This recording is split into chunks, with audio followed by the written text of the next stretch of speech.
তারপর যখন ঢাকায় এলে সেটা কি গান নিয়েই ঢাকায় আসা নাকি লেখাপড়া সবকিছু পারপাস ঢাকায় এসে গানের শুরু?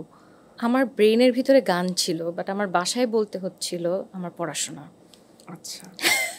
চিটাগংয়ে ততদিনে অনেক বছর স্টেজে পারফর্ম করে ফেলেছি। এরপর মনে হচ্ছিল I I want to go on a national level, যেখানে আমি কাজ করতে পারবো, সবার মাঝে আমার একটা গান থাকবে।